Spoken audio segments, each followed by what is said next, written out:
चर्चा का उत्तर देंगे।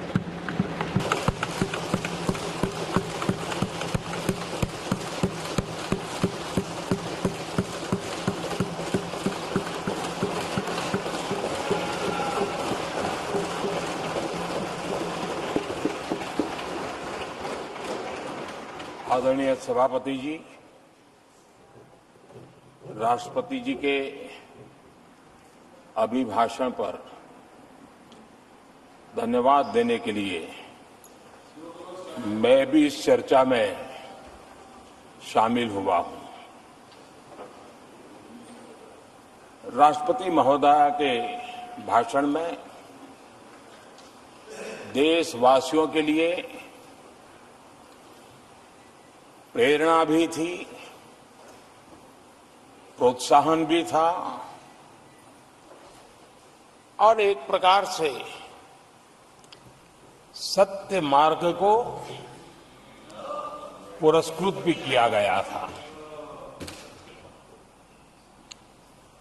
आदरणीय सभापति जी, पिछले 2-2.5 दिन में इस चर्चा में करीब 70 माननीय सांसदों ने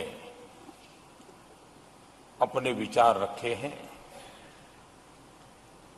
इस चर्चा को समृद्ध बनाने के लिए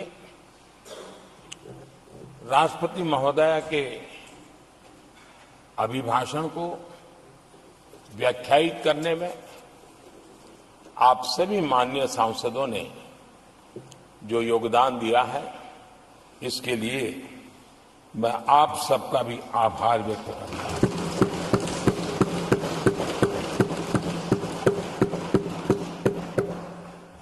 आदरणीय सभापति जी,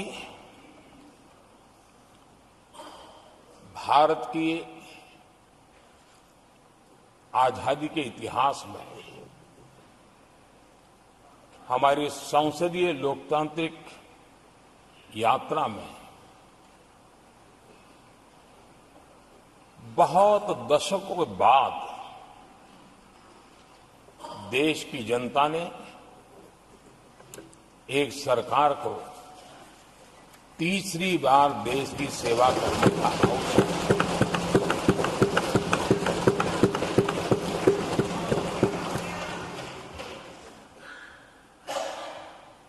60 साल के बाद ये हुआ है कि 10 साल के बाद कोई एक सरकार फिर से उसकी वापसी हुई है। और मैं जानता हूं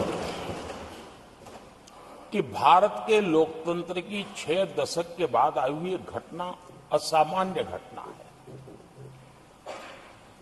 और कुछ लोग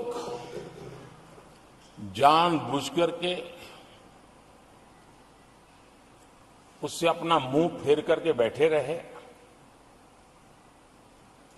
कुछ लोगों को समझ नहीं आया और जिनको समझ आया उन्होंने हो हल्ला उस दिशा में किया कि ताकि देश की जनता की इस विवेक बुद्धि पर, देश की जनता के इस महत्वपूर्ण निर्णय पर कैसे छाया कर दी जाए, कैसे उसको ब्लैकआउट किया जाए, इसकी कोशिश हुई। लेकिन मैं पिछले 2 दिन से देख रहा हूं कि आखिर तक पराजय भी स्वीकार हो रहा है और दबे मन से, कम मन से विजय भी स्वीकार हो रहा है।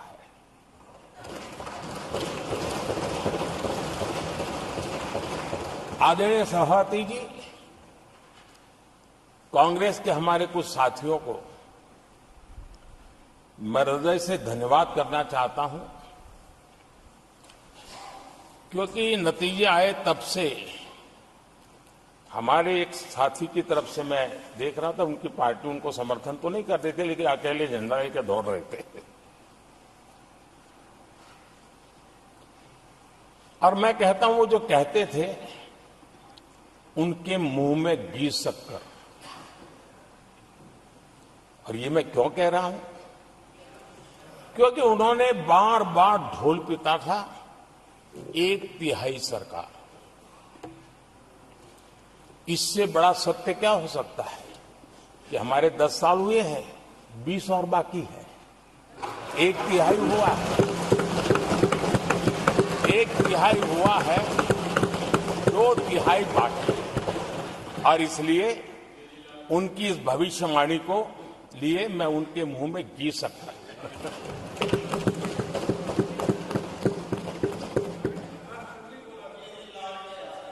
आदरणीय सभापति जी, 10 वर्षों के अखंड एकनिष्ठ अविरत सेवा भाव से किए हुए कार्य को देश की जनता ने जी भर करके समर्थन दिया है। देश की जनता ने आशीर्वाद दिए हैं। आदरणीय सभापति जी, इस चुनाव में देशवासियों की विवेक बुद्धि पर गर्व होता है, क्योंकि उन्होंने प्रोपेगेंडा को परास्त कर दिया है।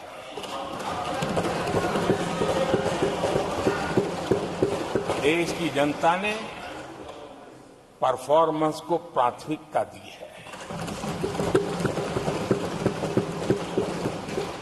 भ्रम की राजनीति को देशवासियों ने ठुकराया है और भरोसे की राजनीति पर विजय की मोहर लगा।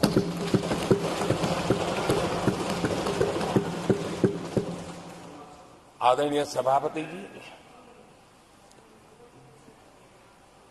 संविधान के 75वें वर्ष में हम प्रवेश कर रहे हैं।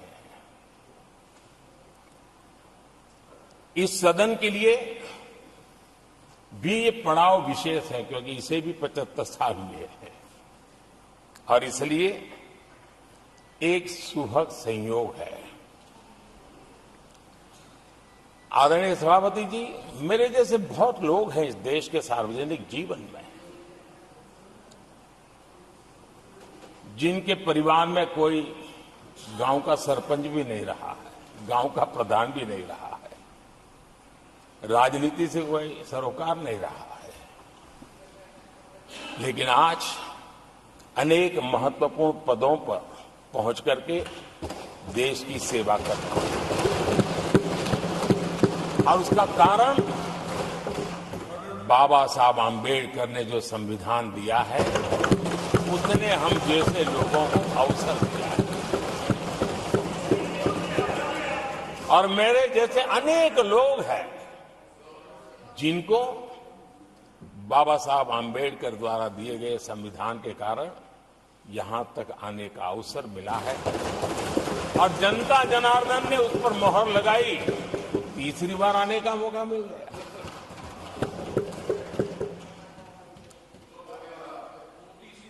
आदरणीय सभापति जी, संविधान हमारे लिए ये कोई आर्टिकल्स का कंपाइलेशन मात्र नहीं है,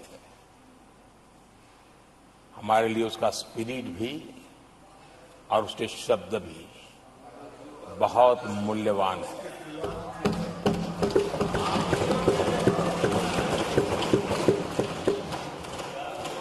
और हमारा मानना है कि किसी भी सरकार के लिए,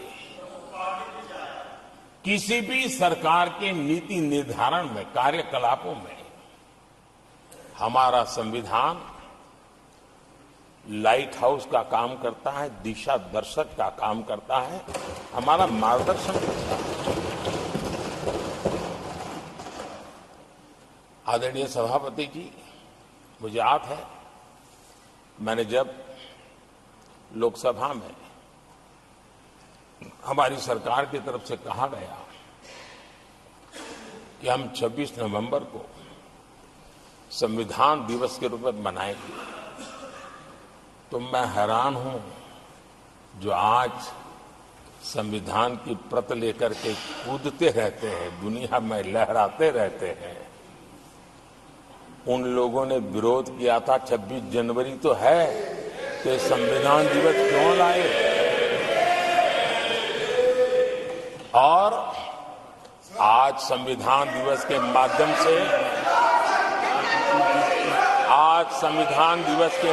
से देश के स्कूल कॉलेजेस में संविधान की भावना को, संविधान की रचना में क्या भूमिका रही है, देश के गणमान्य महापुरुषों ने संविधान के निर्माण में किन कारणों से कुछ चीजों को छोड़ने का निर्णय किया, किन कारणों से कुछ चीजों का स्वीकार करने का निर्णय किया, इसके विषय में हमारे स्कूल कॉलेजेस में विस्तार से चर्चा हो, निबंध स्पर्धाएं हो, चर्चा सभाएं हो, एक व्यापक रूप से संविधान के प्रति आस्था का भाव जगे और संविधान के प्रति समझ विकसित हो। देशवासियों के लिए आने वाला पूरा कालखंड संविधान हमारी सबसे बड़ी प्रेरणा रहे, इसके लिए हम कोशिश करते रहे हैं। और अब जब 75 वर्ष में प्रवेश कर रहे हैं तो हमने इसे एक जन उत्सव के रूप में राष्ट्रव्यापी उत्सव मनाने का तय किया है। और इससे देश के कोने कोने में संविधान की भावना को, संविधान के पीछे जो मकसद है उसके विषय में भी देश को अवगत कराने का प्रयास है। आदरणीय सभापति जी, देश की जनता ने हमें तीसरी बार जो अवसर दिया है, वो अवसर विकसित भारत, आत्मनिर्भर भारत, इस यात्रा को मजबूती देने के लिए, इस संकल्प को सिद्धि तक ले जाने के लिए हमें देश के कोटि कोटि जनों ने आशीर्वाद दिए हैं।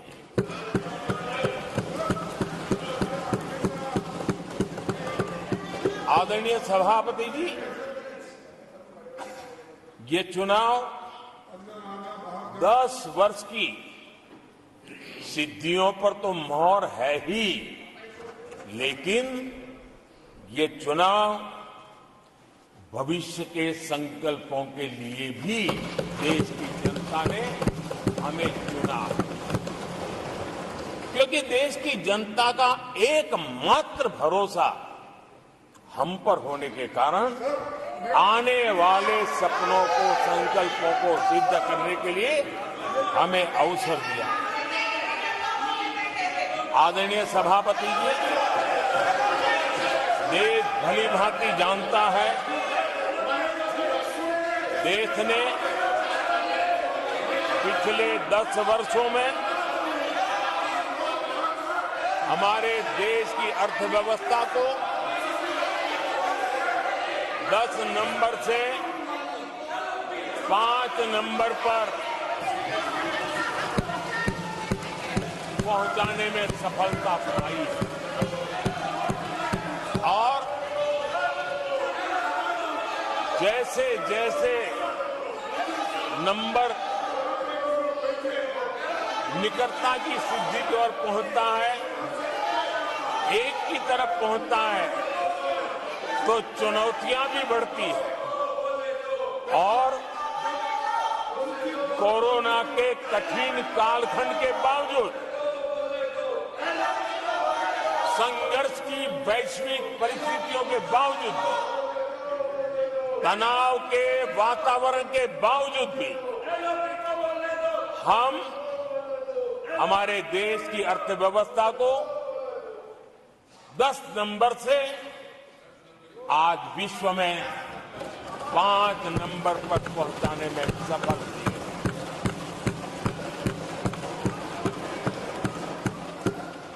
इस बार देश की जनता ने हमें 5 नंबर से 3 नंबर की इकोनॉमी पर पहुंचाने के लिए जनादेश दिया है और मुझे पक्का विश्वास है कि देश की जनता ने हमें जो जनादेश दिया है, हम भारत की अर्थव्यवस्था को विश्व के टॉप 3 में पहुंचा के रहेंगे।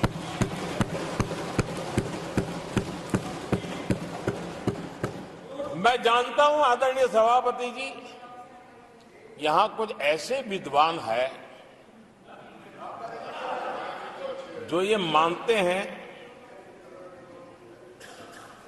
कि इसमें क्या है, ये तो होने ही वाला है, ये तो अपने आप तीसरे नंबर पर पहुंचने वाली है, ये तो अपने आप हो ही जाएगा, ऐसे विद्वान हैं। अब ये लोग ऐसे हैं जिन्होंने ऑटो पायलट मोड पर सरकार चलाने का या तो रिमोट पायलट पर सरकार चलाने का उनको आदी है, इसलिए वो कुछ करना धरने में विश्वास नहीं करते हैं। वो कुछ करने धरने में विश्वास नहीं करते, वो इंतजार करना जानते हैं। लेकिन हम परिश्रम में कोई कमी नहीं रखेंगे।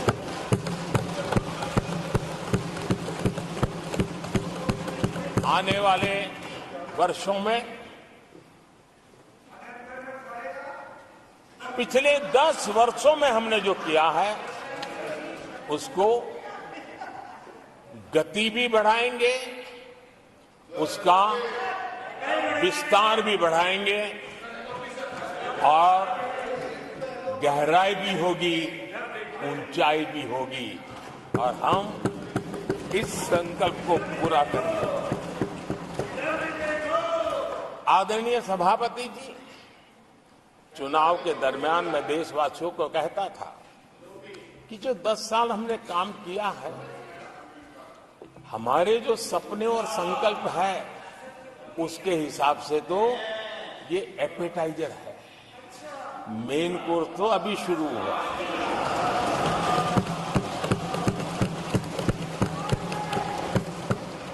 आदरणीय सभापति जी, आने वाले 5 साल मूल सुविधाओं के सैचुरेशन के और हम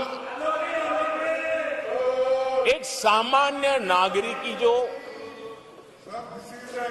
रोजमर्रा की जिंदगी की आवश्यकताएं होती हैं, एक गरिमापूर्ण जीवन जीने के लिए जिन व्यवस्थाओं की, जिन सुविधाओं की, जिस प्रकार के गवर्नेंस की आवश्यकताएं होती हैं, हम इन मूलभूत सुविधाओं के सैचुरेशन का युग के रूप में उसको परिवर्तित करना चाहते हैं। आदरणीय सभापति जी, आने वाले 5 वर्ष गरीबों के खिलाफ निर्णायक लड़ाई के हैं। आने वाले 5 वर्ष गरीबी के खिलाफ गरीबों की लड़ाई, और मैं मानता हूं गरीब जब गरीबी के खिलाफ लड़ाई के लिए एक सामर्थ्य के साथ खड़ा हो जाता है तो गरीबों की गरीबी के खिलाफ की लड़ाई सफलता को प्राप्त करती है। और इसलिए आने वाले 5 साल गरीबी के खिलाफ लड़ाई के निर्णायक वर्ष है और यह देश गरीबी के खिलाफ लड़ाई में विजयी होकर के रहेगा। ये पिछले 10 साल के अनुभव के आधार पर मैं बहुत विश्वास से कह सकता हूं।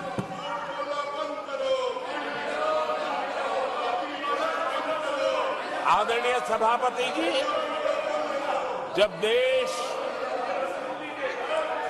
दुनिया की तीसरी बड़ी इकोनॉमी बनेगा तो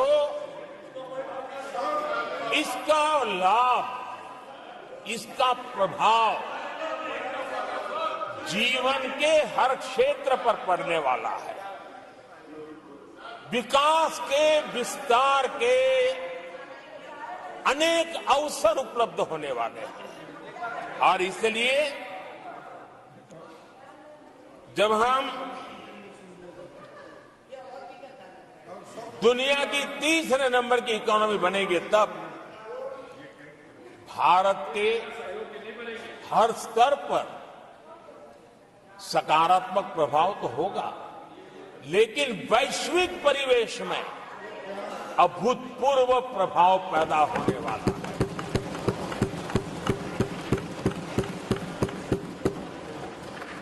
आदरणीय सभापति जी, हम आने वाले कालखंड में नए स्टार्टअप्स का, नई कंपनियों का वैश्विक उभार देख रहे हैं और मैं देख रहा हूं कि आने वाले कालखंड में हमारे टियर 2, टियर 3 सिटीज भी ग्रोथ इंजन की भूमिका में देश में बहुत बड़ा कंट्रीब्यूशन करने वाले हैं। आदरणीय सभापति जी, ये शताब्दी टेक्नोलॉजी ड्रिवन शताब्दी है और इसलिए हम कई नए सेक्टर्स में नए फुटप्रिंट्स भी अवश्य रूप से देखेंगे। आदरणीय सभापति जी, आने वाले 5 साल में पब्लिक ट्रांसपोर्ट में बहुत तेजी से बदलाव आने वाला है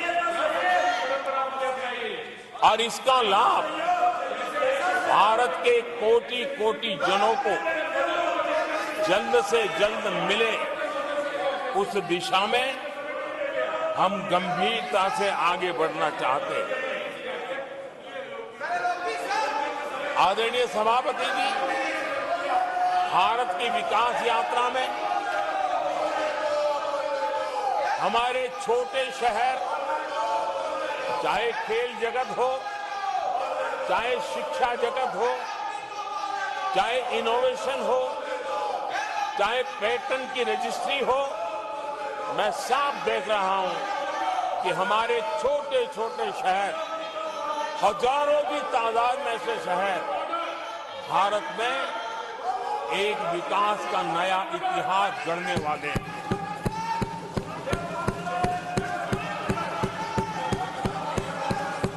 आदरणीय सभापति जी, मैंने पहले भी कहा है कि भारत के विकास यात्रा में 4 प्रमुख स्तंभ,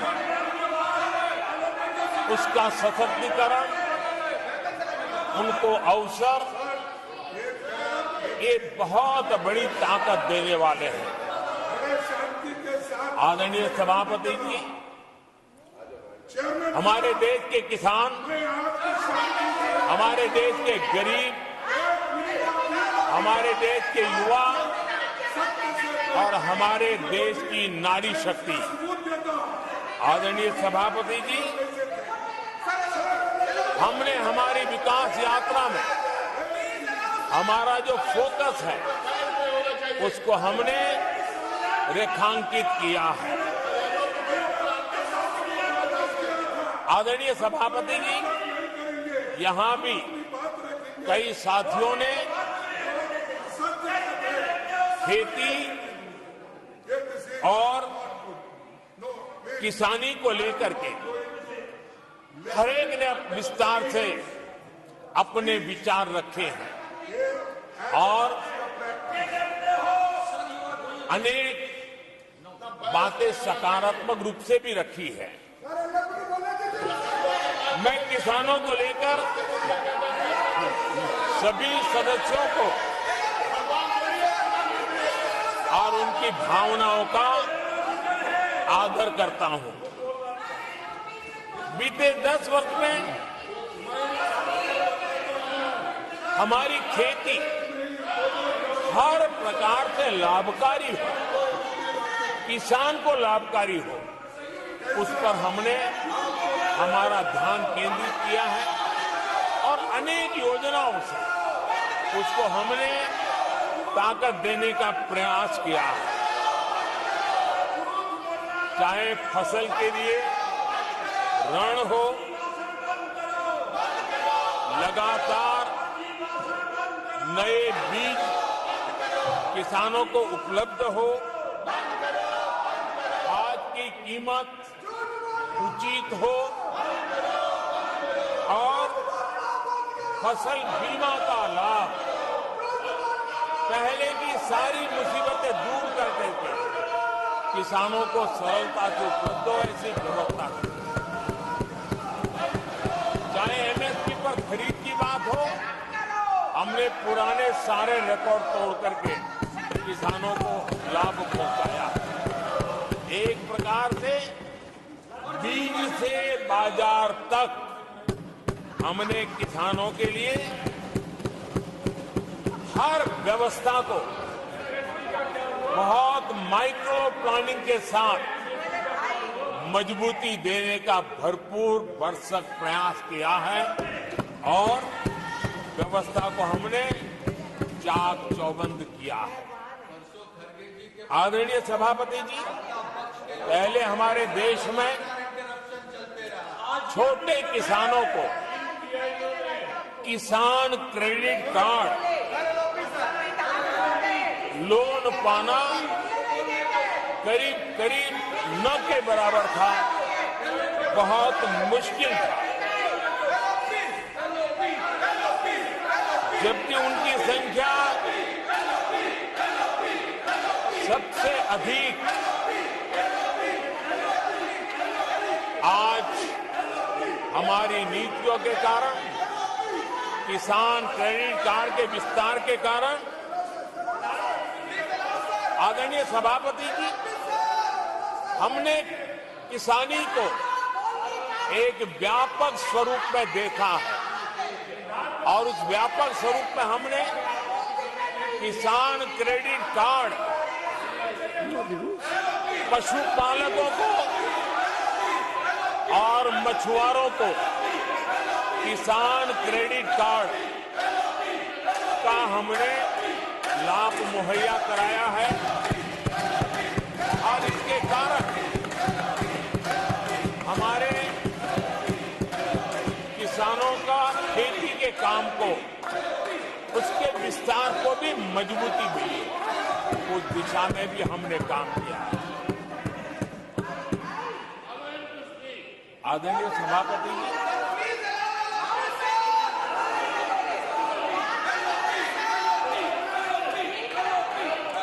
कांग्रेस के कार्यकाल में 10 साल में एक बार किसानों की कर्ज माफी की बहुत डोल पीटे गए और एक बढ़ चढ़ करके बातें बता करके किसानों को गुमराह करने का भरसक प्रयास किया गया था।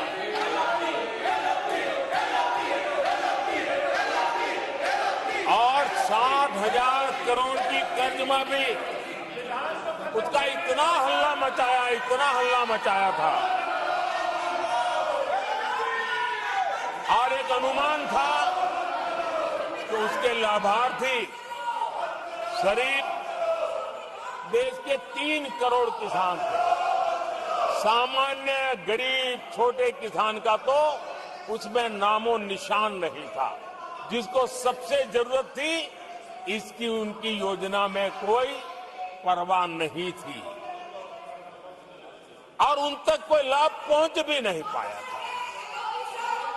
लेकिन आदरणीय सभापति जी, जब किसान कल्याण हमारी सरकार के हृदय में, केंद्र में हो, तो नीतियां कैसी बनती है, कल्याण कैसे होता है, लाभ कैसे पहुंचता है, उसका मैं इस सदन को उदाहरण देना चाहता हूं।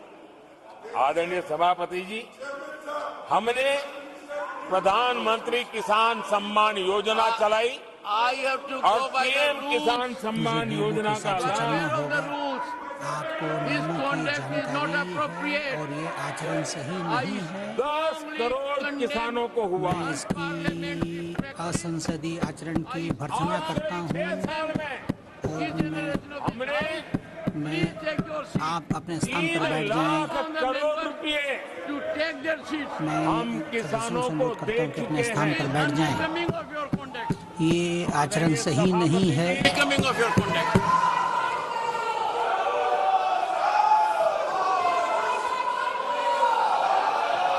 आदरणीय सभापति जी, देश देख रहा है,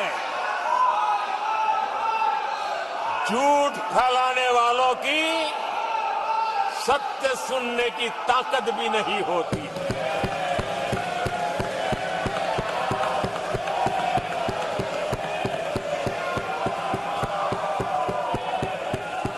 इनका सत्य से मुकाबला करना,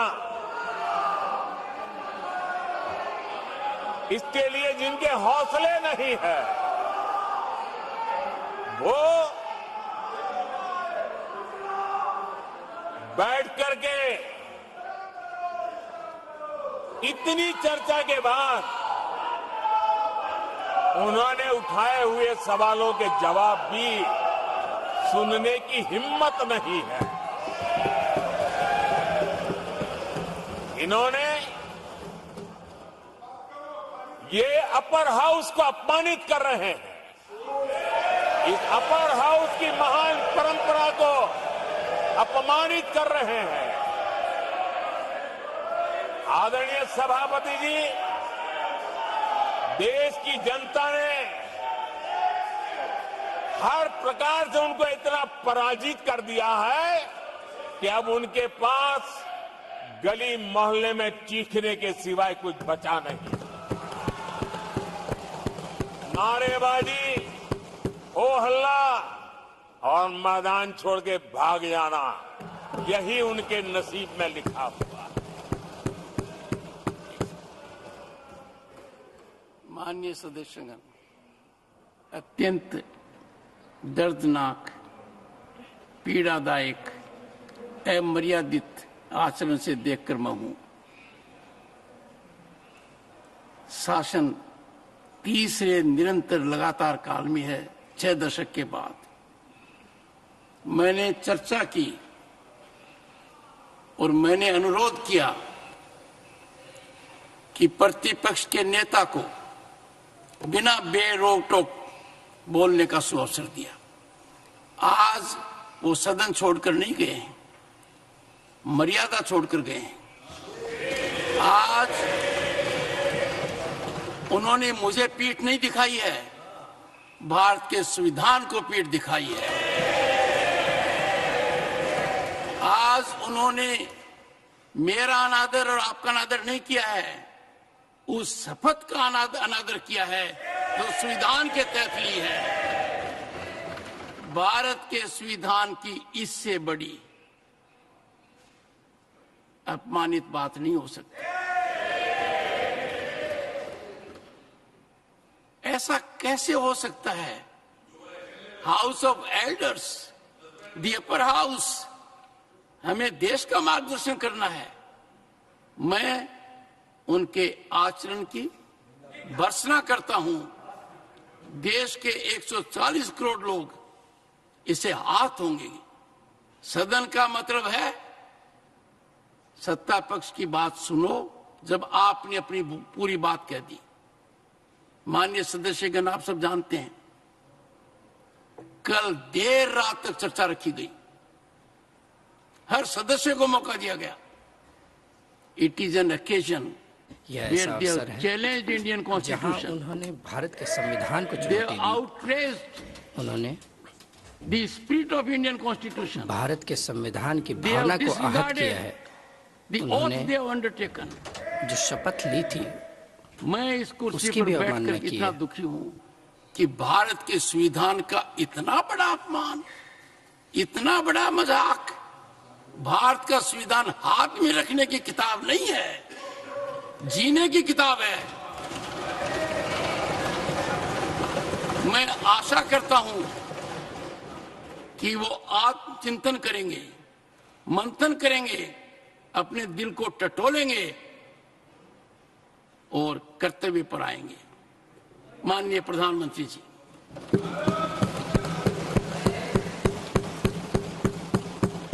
आदरणीय सभापति जी, आपकी वेदना मैं समझ सकता हूं।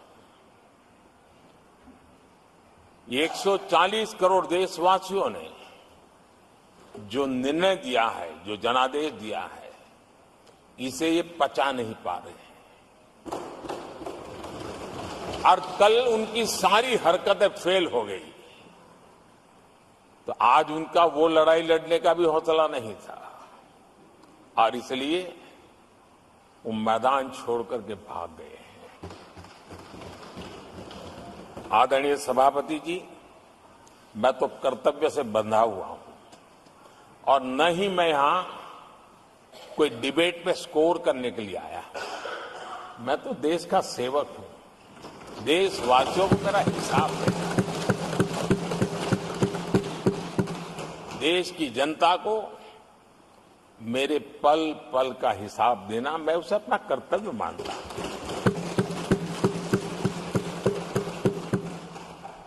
आदरणीय सभापति जी, वैश्विक परिस्थितियां ऐसी पैदा हुई कि फर्टिलाइजर के लिए बहुत बड़ा संकट पैदा हुआ। हमने देश के किसान को मुसीबत में नहीं आने दिया और हमने करीब करीब 12 लाख करोड़ रुपया फर्टिलाइजर में सब्सिडी दी है और जो भारत के आजादी के इतिहास में सर्वाधिक है और उसी का परिणाम है कि हमारे किसान को फर्टिलाइजर का इतना बड़ा बोझ उस तक हमने जाने नहीं दिया, सरकार ने अपने कंधे पर उसको उठा लिया है। आदरणीय सभापति जी, हमने एमएसपी में भी रिकॉर्ड बढ़ोतरी की है। इतना ही नहीं, खरीद के भी नए रिकॉर्ड बनाए हैं। पहले एमएसपी की घोषणा होती थी, लेकिन किसानों से कुछ भी लिया नहीं जाता था, बातें बताई जाती थी। पहले की तुलना में अनेक गुना ज्यादा खरीदी कर करके हमने किसानों को सामर्थ्यवान बनाने का प्रयास किया।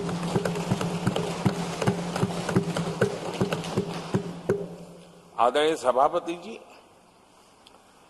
10 वर्षों में हमने कांग्रेस सरकार की तुलना में धान और गेहूं किसानों तक 2.5 गुना अधिक पैसा पहुंचाया और हम आने वाले 5 साल सिर्फ इसी का इंक्रीमेंटल वृद्धि करके रुकना नहीं चाहते। हम नए नए क्षेत्रों को, उन कठिनाइयों का अध्ययन करके उसकी मुक्ति के लिए प्रयास कर रहे हैं और इसलिए आदरणीय सभापति जी, अन्न भंडारण का विश्व का सबसे बड़ा अभियान हमने हाथ लिया है और लाखों की तादाद में विकेंद्रित व्यवस्था के तहत अन्न भंडारणों की रचना करने की दिशा में काम चल पड़ा है। फल और सब्जी एक ऐसा क्षेत्र है, हम चाहते हैं किसान उस तरफ मुड़े और उसके भंडारण के लिए भी एक व्यापक इंफ्रास्ट्रक्चर की दिशा में हम काम कर रहे हैं। आदरणीय सभापति जी, सबका साथ सबका विकास इस मूल मंत्र को लेकर के हमने देश सेवा की हमारी यात्रा को निरंतर विस्तार देने का प्रयास किया है। देशवासियों को गरिमापूर्ण जीवन देना ये हमारी प्राथमिकता रही है। आजादी के बाद अनेक दशकों तक जिनको कभी पूछा नहीं गया, आज मेरी सरकार उनको पूछती तो है, उनको पूजती भी है।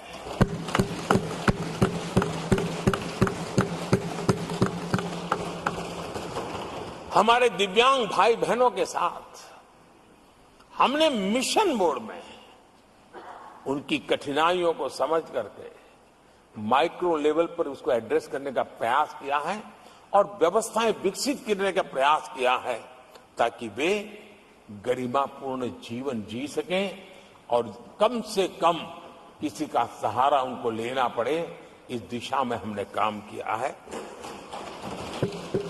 आदरणीय सभापति जी, हमारे समाज में किसी न किसी कारणवश एक उपेक्षित वर्ग, यानी एक प्रकार से समाज में बार बार हरदूत होने वाला वर्ग, वो ट्रांसजेंडर वर्ग है। हमारी सरकार ने ट्रांसजेंडर साथियों के लिए कानून बनाने का काम किया है और जब पश्चिम की दुनिया के लोग ये सुनते हैं तो उनको भी गर्व होता है। अच्छा, भारत इतना प्रोग्रेसिव है, भारत की तरफ बड़े गर्व की नजर से देखा जाता है। हमने उनको मुख्य धारा में लाने का प्रयास शुरू किया है। आपने देखा होगा पद्मा अवार्ड में भी ट्रांसजेंडर को अवसर देने में हमारी सरकार आगे आई है।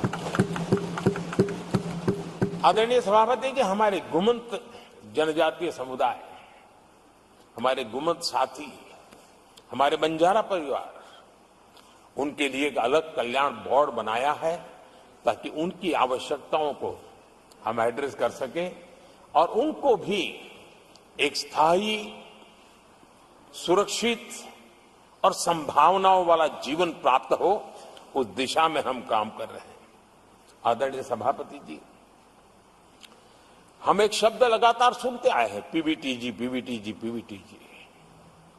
हमारे जनजातीय समूह में ये सबसे पीछे रहा हुआ और आजादी के इतने सालों के बाद भी जिन्होंने उनको निकट से देखा होगा, पता चलता है कि कैसी हालत में जीते हैं।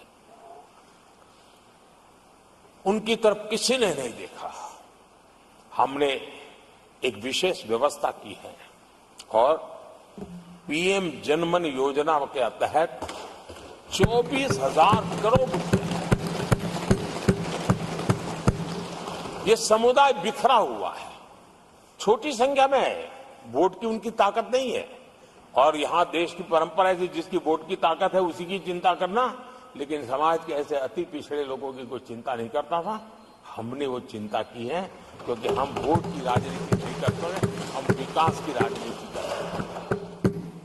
आदरणीय सभापति जी, हमारे देश में पारंपरिक पारिवारिक कौशल्य भारत की विकास यात्रा का और व्यवस्था का एक अंग रहा है।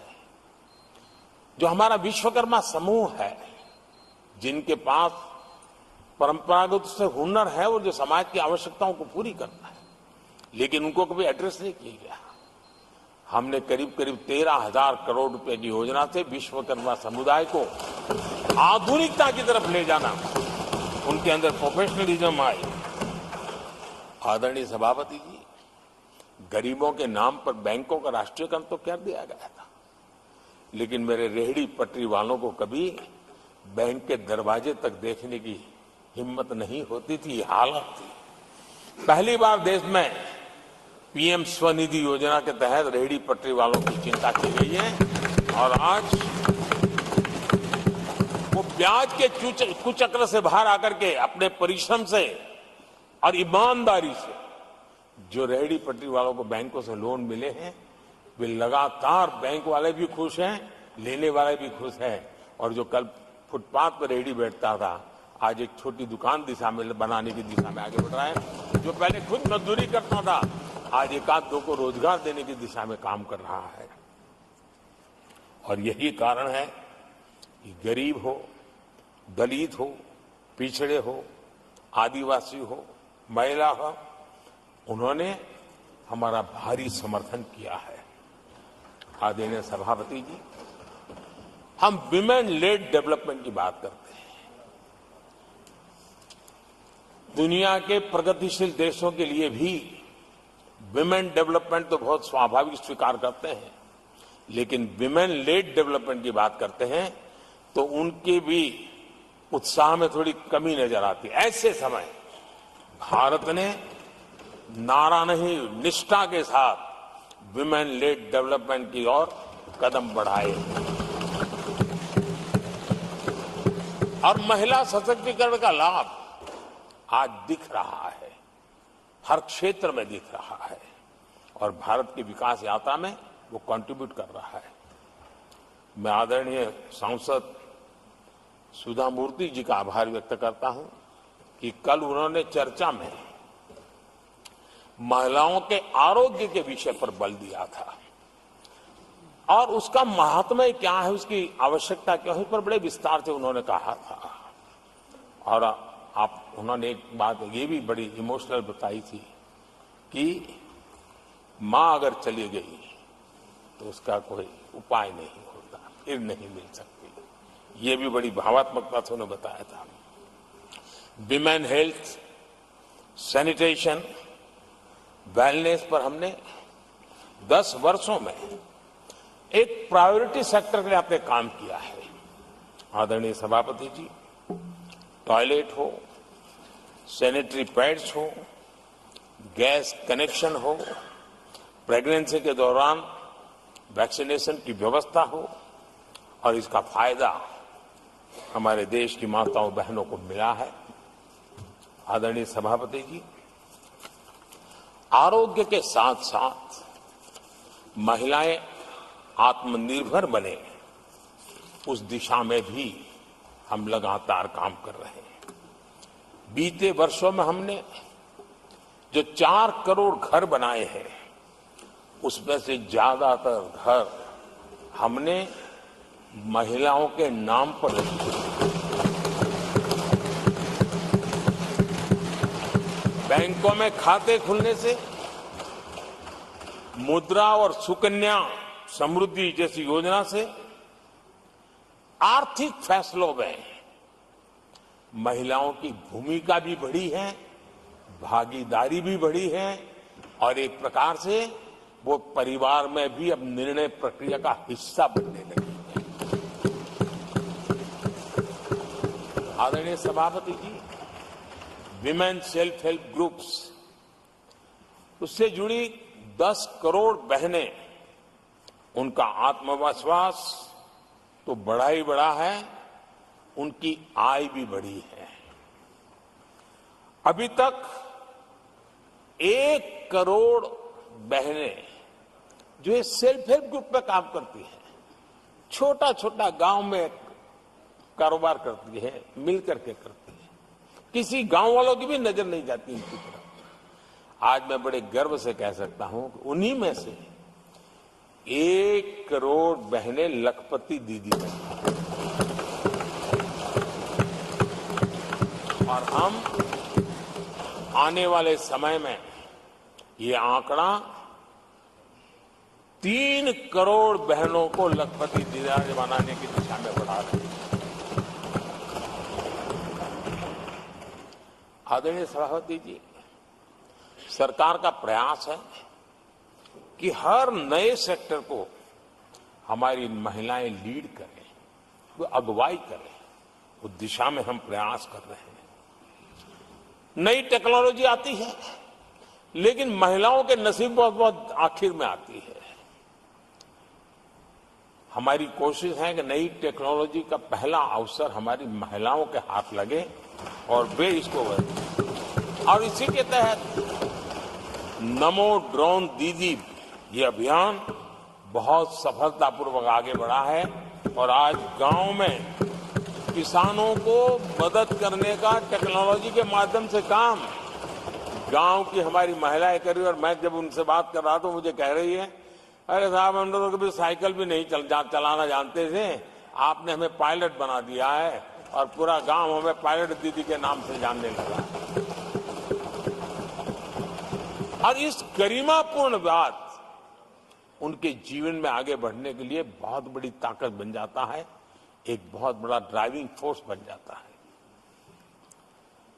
आदरणीय सभापति जी, देश का दुर्भाग्य है कि ऐसे संवेदनशील मामलों में भी राजनीति जब होती है तब देशवासियों को, विशेषकर महिलाओं को अकल्प पीड़ा होती है। ये जो महिलाओं के साथ होते अत्याचार में विपक्ष का जो सिलेक्टिव रवैया है, ये सिलेक्टिव रवैया बहुत ही चिंताजनक है। आदरणीय सभापति जी, मैं आपके माध्यम से देश को बताना चाहता हूं, मैं किसी राज्य के खिलाफ नहीं बोल रहा, न ही मैं कोई राजनीतिक स्कोर करने के लिए बोल रहा हूं, लेकिन कुछ समय पहले मैंने बंगाल से आई कुछ तस्वीरों को सोशल मीडिया पे वीडियो देखा। एक महिला को वहां सरेआम सड़क पर पीटा जा रहा है। वो बहन चीख रही है, लेकिन वहां खड़े हुए कोई उसकी मदद के लिए नहीं आ रहा है, वीडियो बनाने में लगे हुए हैं। और जो घटना संदेश खली में हुई, जिसकी तस्वीरें रोंगटे खड़े करने वाली है, लेकिन बड़े बड़े दिग्गज, मैं सुन रहा हूं कल से, इसके लिए पीड़ा उनके शब्दों में भी नहीं झलक रही है। इससे बड़ा शर्मिंदगी का दुखद चित्र क्या हो सकता है। और जो अपने आप को बहुत बड़े प्रगतिशील नारी नेता मानते हैं, वो भी मुंह पे ताले लगा करके बैठ गए, क्योंकि संबंध उनके राजनीतिक जीवन से जुड़े किसी दल से है या उस राज्य से है। और इसलिए आप महिलाओं पर हो रही पीड़ा को चुपचाप हो जाए।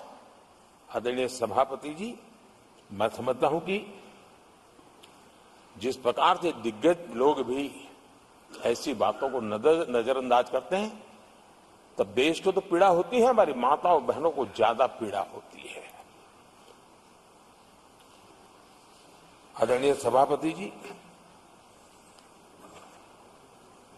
राजनीति इतनी सिलेक्टिव हो और जहां उनकी राजनीति को अनुकूल नहीं होता है तो उनको सांप सूंघ जाता है, ये बहुत चिंता का विषय है। आदरणीय सभापति जी, भारत की जनता ने तीसरी बार पूर्ण बहुमत की स्थिर सरकार चुनकर देश में तो स्थिरता और निरंतरता को तो आदेश दिया ही है, लेकिन इस चुनाव के नतीजों ने विश्व को आश्वस्त किया है। आदरणीय सभापति जी,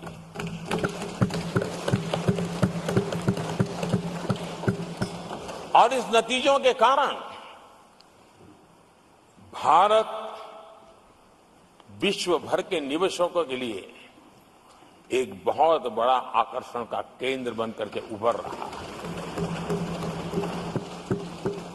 इफ्स और बट्स का समय पूरा हो चुका और भारत में विदेश का निवेश भारत के नौजवानों के लिए रोजगार के नए अवसर लेके आता है, भारत के युवाओं की टैलेंट को विश्व के मंच पर ले जाने का एक अवसर बन जाता है।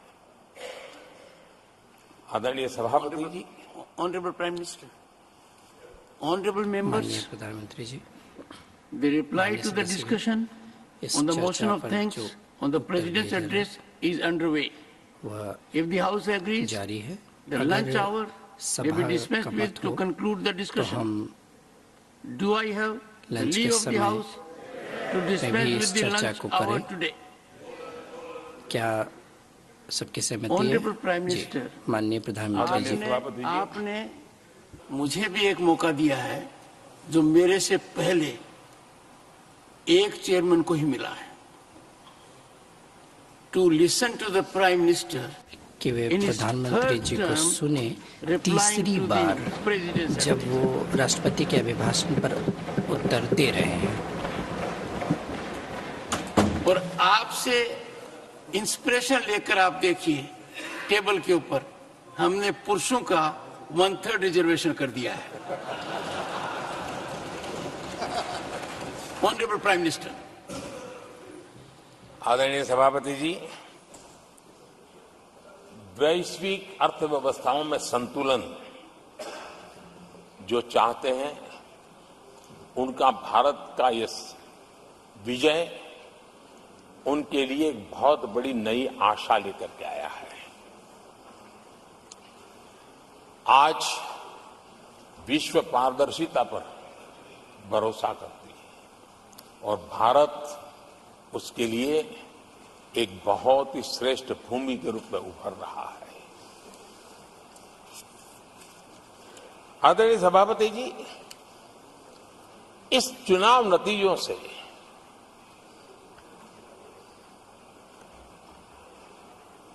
जो कैपिटल मार्केट है उसमें तो उछाल नजर आ ही रहा है, लेकिन दुनिया में भी बहुत बड़ा उमंग और आनंद का माहौल है।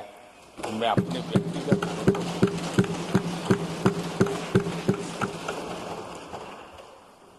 लेकिन इस बीच हमारे कांग्रेस के लोग भी खुशी में मगन है। मैं समझ नहीं पाता हूं कि ये खुशी का कारण क्या है, और इस पर कई सवाल है। क्या ये खुशी हार की हैट्रिक पर है?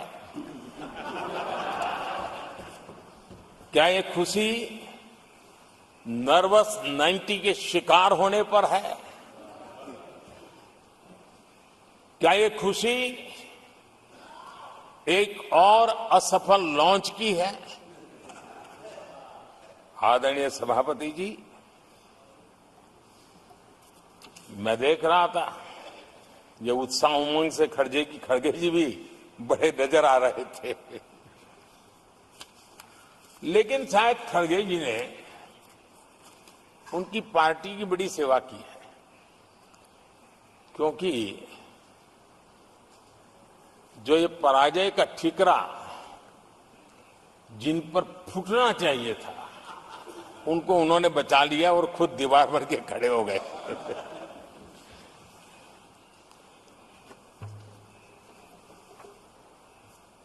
और कांग्रेस का रवैया ऐसा रहा है कि जब जब ऐसी परिस्थिति आती है तो दलित को, पिछड़े को ही ये मार झेलनी पड़ती है और वो परिवार बच निकल जाता है। इसमें भी यही नजर आ रहा है। इन दिनों आपने देखा होगा लोकसभा में स्पीकर के चुनाव का मसला हुआ, उसमें भी पराजय तो तय थी, लेकिन आगे किसको किया? तो एक दलित को बड़ी चलाने के लिए खेल खेला उन्होंने। उनको मालूम था कि वो पराजित होने वाले, लेकिन उन्हीं को आगे किया। राष्ट्रपति उपराष्ट्रपति पद के चुनाव थे तो 2022 में उन्होंने उपराष्ट्रपति पद के लिए सुशील कुमार शिंदे जी को आगे किया, उनको मरवा दिया। दलित मरे, उनका कुछ जाता नहीं है। 2017 में हार तय थी तो उन्होंने मीरा कुमार को लगा दिया। पराजय हुआ, उनको पराजय झेलना पड़ा। कांग्रेस की एससी, एसटी, ओबीसी ये विरोधी मानसिकता है, जिसके कारण ये पूर्व राष्ट्रपति श्री रामनाथ कोविंद जी का अपमान करते रहे। इसी मानसिकता के कारण देश की पहली आदिवासी महिला राष्ट्रपति को भी उन्होंने अपमानित करना, विरोध करने में कोई कमी नहीं दी, और ऐसे शब्दों का प्रयोग किया जो कोई नहीं कर सकता है। आदरणीय सभापति जी, ये संसद, ये उच्च सदन सार्थक वाद विवाद संवाद और इस मनोमंथन में से अमृत निकाल करके देशवासियों देने के लिए है। ये देश का सबसे बड़ा मंच माना जाएगा। लेकिन जब मैंने कई वरिष्ठ नेताओं की बातें सुनी पिछले 2 दिन में, सिर्फ मुझे ही नहीं पूरे देश को निराशा हुई है। यहां कहा गया कि ये देश के इतिहास का पहला चुनाव था जिसका मुद्दा संविधान की रक्षा था। मैं जरा उन्हें याद कराना चाहता हूं, क्या अब भी ये फेक नैरेटिव चलाते रहोगे क्या आप भूल गए 1977 का चुनाव? अखबार बंद थे, रेडियो बंद थे, बोलना भी बंद था और एक ही मुद्दे पर देशवासियों ने वोट किया था। लोकतंत्र की पुनर्स्थापना के लिए वोट किया था। संविधान की रक्षा के लिए पूरे विश्व में इससे बड़ा कोई चुनाव नहीं हुआ है और भारत के लोगों की रगों में लोकतंत्र किस प्रकार से जीवित है वो 1977 के चुनाव ने दिखा दिया। लेकिन आप गुमराह करे हो देश को। मैं मानता हूं कि संविधान की रक्षा का वो सबसे बड़ा चुनाव था और उस समय देश की विवेक बुद्धि ने संविधान की रक्षा के लिए उस समय सत्ता पर बैठे हुए लोगों को उखाड़ करके फेंक दिया था। और इस बार अगर संविधान की रक्षा का चुनाव था तो देशवासियों ने संविधान की रक्षा के लिए हमें योग्य पाया है। संविधान की रक्षा के लिए देशवासियों को हम पर भरोसा है कि हां, अगर संविधान की रक्षा कोई कर सकता है तो यही लोग कर सकते हैं और देशवासियों ने हमें जनादेश दिया है। आदरणीय सभापति जी,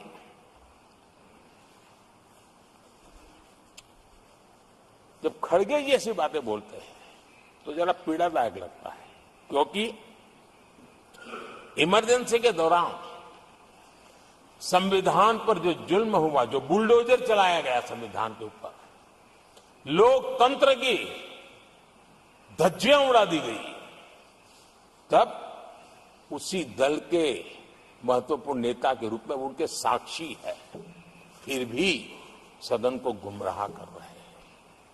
आदरणीय सभापति जी, आपातकाल को मैंने बहुत निकट से देखा है।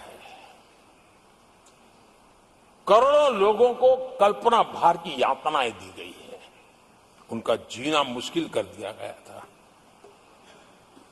और जो संसद के अंदर होता था वो तो रिकॉर्ड पर है। भारत के संविधान की बातें करने वालों को मैं पूछता हूं, जब आपने लोकसभा को 7 साल चलाया था, लोकसभा का कार्यकाल 5 साल है, वो कौन सा संविधान था जिसको लेकर के आपने 7 साल तक सत्ता की मौज ली और लोगों पर जुल्म करते रहे? और आप संविधान हमें सिखाते हो। आदरणीय सभापति जी,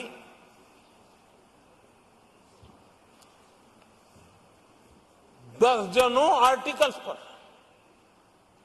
यानी संविधान की आत्मा को छिन्न विच्छिन्न करने का पाप इन्हीं लोगों ने उस कालखंड में किया था। 38वां, 39वां और 42वां संविधान संशोधन, और उस संशोधन में यानी मिनी कॉन्स्टिट्यूशन, यानी मिनी कॉन्स्टिट्यूशन के रूप में कहा जाता था। ये सब क्या था? आपके मुंह में संविधान की रक्षा शब्द शोभा नहीं देता है। ये पाप कर करके आप बैठे हुए लोग हो। इमरजेंसी में पिछली सरकार में 10 साल ये कैबिनेट में थे खड़गे जी, क्या हुआ था? प्रधानमंत्री संवैधानिक पद है, प्रधानमंत्री के पद के ऊपर एनएसी बैठ जाना, ये कौन से संविधान में चलाए थे व्यवस्था? किस संविधान में से बनाया था आप लोगों ने? आपने देश के प्रधानमंत्री पद की गरिमा को चकनाचूर कर दिया था और रिमोट पायलट बनकर के आप उसके माथे पर बैठ गए थे। कौन सा संविधान आपको अनुमति देता है? आदरणीय सभापति जी, जरा ये बताएं हमको, वो कौन सा संविधान है जो एक सांसद को कैबिनेट के निर्णय को सार्वजनिक रूप से फाड़ देने का हक दे देता है? वो कौन सा संविधान था? किस हैसियत से बना गया था? आदरणीय सभापति जी, हमारे देश में लिखित रूप में प्रोटोकॉल की व्यवस्था है। राष्ट्रपति, उपराष्ट्रपति, प्रधानमंत्री, स्पीकर सब कैसे कहां होते हैं? कोई मुझे बताएं कि संविधान की मर्यादाओं को तार तार करके प्रोटोकॉल में एक परिवार को प्राथमिकता कैसे दी जाती थी? कौन सा संविधान था? संवैधानिक पदों पर बैठे हुए लोगों बाद में, एक परिवार के लोग पहले। कौन से संविधान की मर्यादा रखी थी आपने? और आज संविधान की बातें करते हैं, संविधान लहराते हैं, जय संविधान कहते हैं। अरे आप लोग तो India is Indira, Indira is India के नारे लगा करके जिए हो।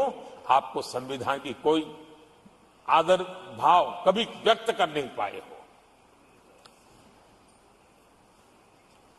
आदरणीय सभापति जी, मैं बहुत गंभीरता से कह रहा हूं कि देश में कांग्रेस संविधान की सबसे बड़ी विरोधी है। उसके जहन में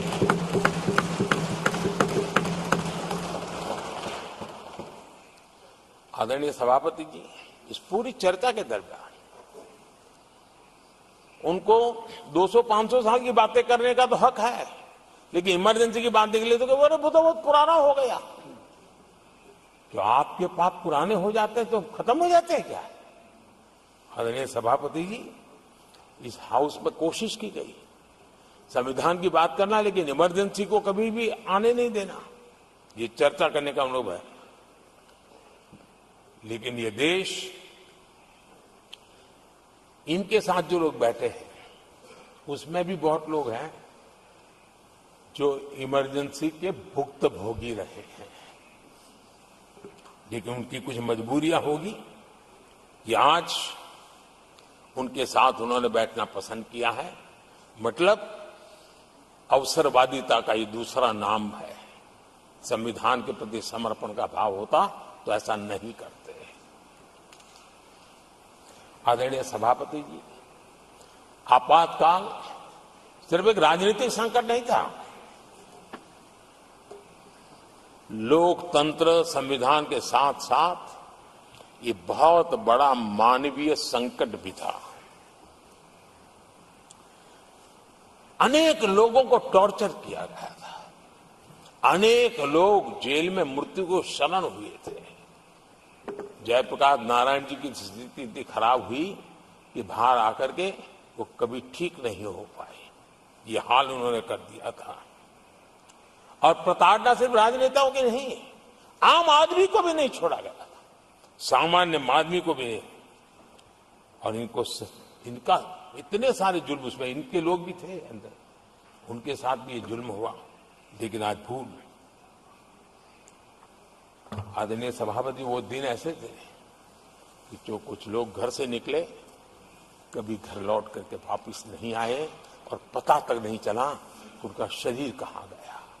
यहां तक की घटनाएं घटी थी। आदरणीय सभापति जी, ये बहुत सी पार्टियां जो उनके साथ बैठी हैं, वो अल्पसंख्यकों की आवाज होने का जरा दावा करते और बड़े ज्यादा चिल्ला करके बोलते हैं। क्या कोई मुजफ्फरनगर और तुर्कमान गेट, वहां अल्पसंख्यकों के साथ इमरजेंसी में क्या हुआ था, जरा याद करने की हिम्मत करते हैं क्या? बोलने की हिम्मत करते हैं क्या? आदरणीय सभापति जी, और ये कांग्रेस को क्लीन चिट दे रहे हैं। कैसे देश उनको माफ करेगा?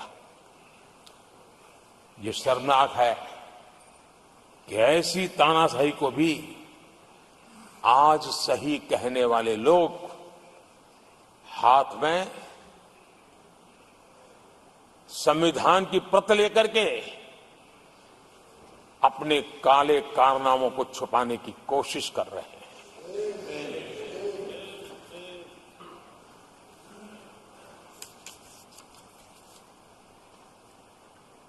आदरणीय सभापति जी, उस समय कई अलग छोटे छोटे राजनीतिक दल थे, ये इमरजेंसी के खिलाफ लड़ाई के मैदान में उतरे थे और धीरे धीरे उन्होंने अपनी जमीन बनाई थी। आज वो कांग्रेस का सहयोग कर रहे हैं और मैंने कल लोकसभा में कहा था, अब कांग्रेस का परजीवी युग शुरू हुआ है। ये परजीवी कांग्रेस है,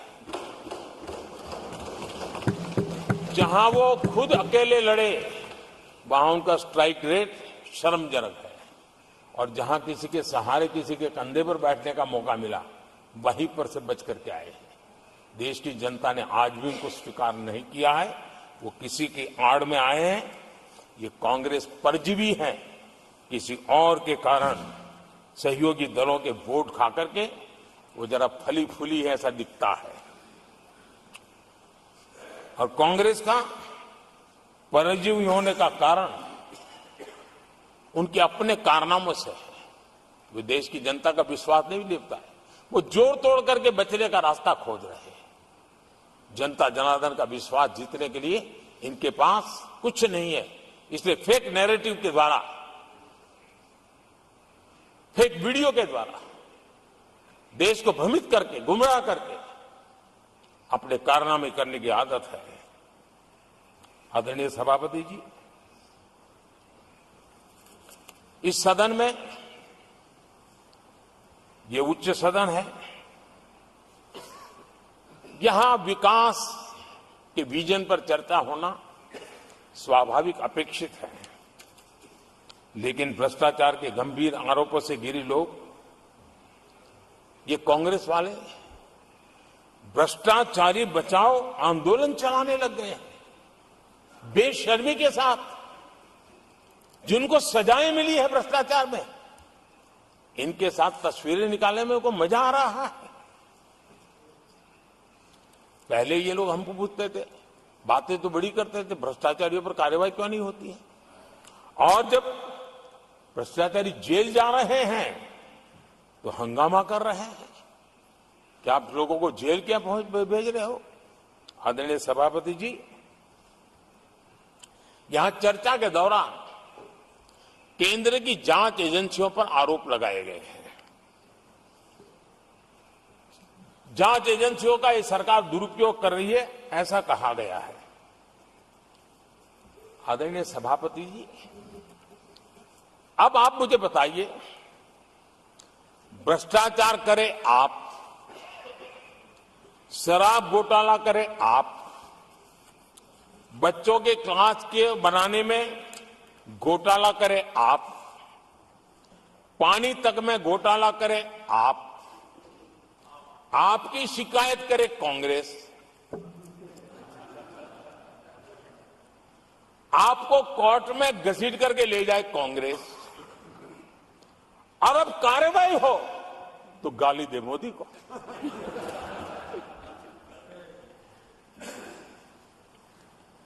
और अब आपस में जरा साथी बन गए हैं लोग। और हिम्मत है तो सदन में खड़े होकर के जवाब मांगो। कांग्रेस पार्टी से मैं आप वालों से कहता हूं, कांग्रेस भी बताएं कि आपने प्रेस कॉन्फ्रेंस करके आपके घोटालों के इतने सारे सबूत देश के सामने रखे थे। कांग्रेस ने प्रेस कॉन्फ्रेंस की थी, इन्हीं लोगों के खिलाफ की थी। अब ये बताएं कि ये जो उन्होंने सबूत प्रेस कॉन्फ्रेंस करके सारी फाइलें बताई थी, क्या वो सबूत सच्चे थे या झूठे थे? दोनों एक दूसरे को खोल करके रख देंगे। आदरणीय सभापति जी, मुझे विश्वास है ऐसी चीजों का जवाब देने की उनके अंदर हिम्मत नहीं है।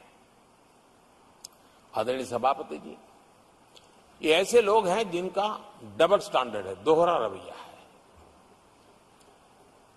और मैं देश को बार बार ये बात याद दिलाना चाहता हूं, ये कैसा दोगलापन चल रहा है।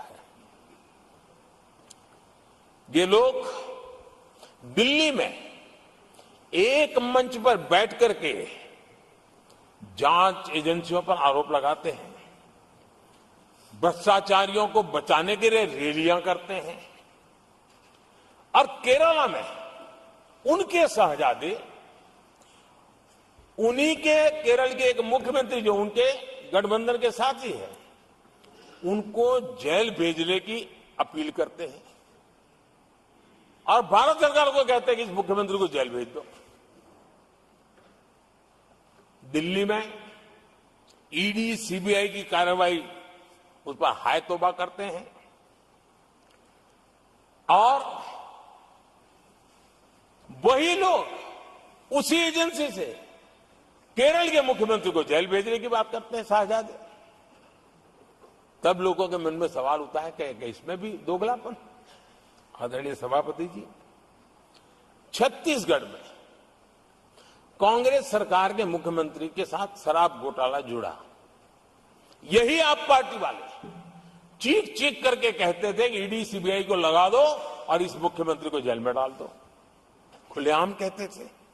और ईडी ये काम करे इसके लिए गुजारिश करते थे। उनको तब ईडी बहुत प्यारा लगता है। आदरणीय सभापति जी, ये आज जो लोग जांच एजेंसियों को बदनाम कर रहे हैं, हल्ला मचा रहे हैं, मैं जरा उनकी याददाश्त पर जोर डालना चाहिए, मैं ऐसा उनका आग्रह करता हूं। जांच एजेंसियों का पहले दुरुपयोग कैसे होता था, कौन करता था, मैं जरा बताना चाहता हूं। मैं कुछ बयान आपके सामने रखता हूं। ये पहला बयान है 2013 का। बयान क्या है? कांग्रेस से लड़ना आसान नहीं है, जेल में डाल देगी, सीबीआई पीछे लगा देगी। कांग्रेस सीबीआई व इनकम टैक्स का भय दिखा करके समर्थन लेती है। ये स्टेटमेंट किसका है? ये बयान है स्वर्गीय मुलायम सिंह जी का। कांग्रेस एजेंसियों का कैसा दुरुपयोग करता है, ये मुलायम सिंह जी ने कहा था। और यहां इस सदन के माननीय सदस्य रामगोपाल जी को मैं जरा पूछना चाहता हूं कि रामगोपाल जी, क्या नेताजी कभी झूठ बोलते थे क्या? नेताजी तो सच बोलते थे। आदरणीय सभापति जी, मैं रामगोपाल जी को ये भी कहा जरा भतीजे को भी बताएं, क्योंकि उनको भी याद दिलाएं कि राजनीति में कदम रखते ही भतीजे पर सीबीआई का फंदा लगाने वाले कौन थे, जरा याद दिला दें उनको, पता चलेगा। आदरणीय सभापति जी, मैं एक और बयान पढ़ता हूं। ये भी साल 2013 का है। The Congress had used the CBI to strike political bargains with many parties. राजनीतिक फायदा उठाने के लिए सीबीआई का इस्तेमाल किया, कई जगह किया। कॉमरेड श्रीमान प्रकाश करात जी ने ये कहा हुआ है, 2013 में कहा। एजेंसियों का कौन दुरुपयोग करता था?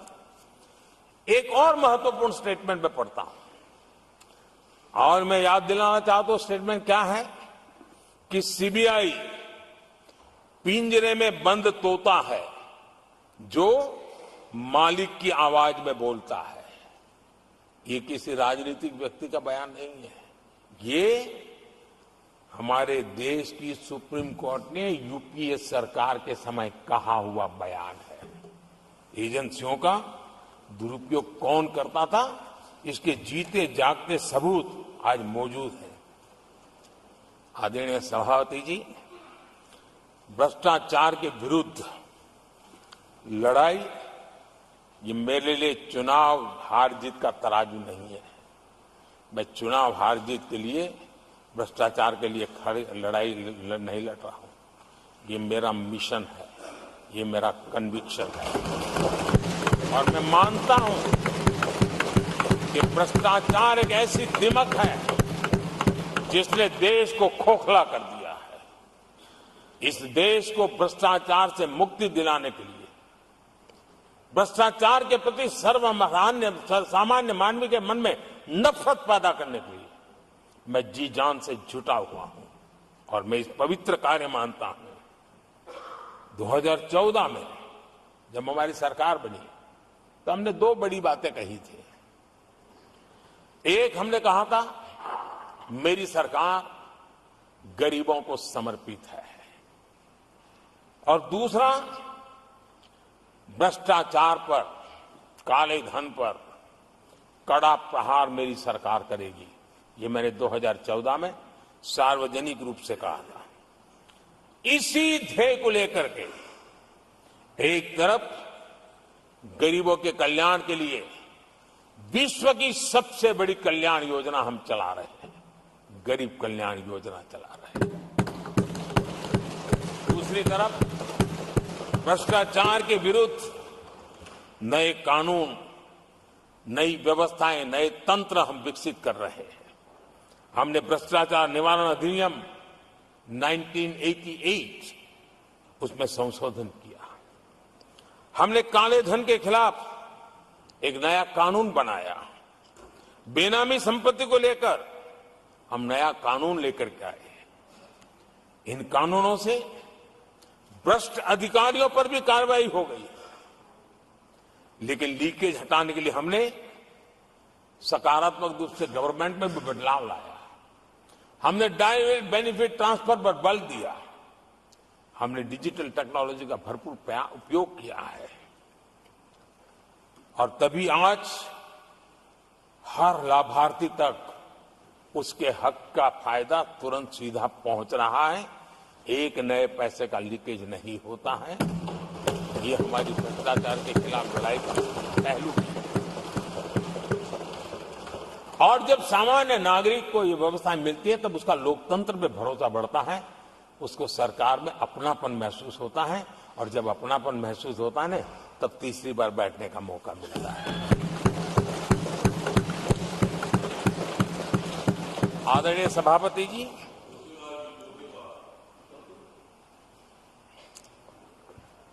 मैं निसंकोच रूप से कहना चाहता हूं, लाग लपेट नहीं रखता हूं, और मैं देशवासियों को भी कहना चाहता हूं कि मैंने एजेंसियों को भ्रष्टाचार और भ्रष्टाचारियों पर कड़ों से कठोर कार्रवाई करने के लिए खुली छूट दे के रखी है।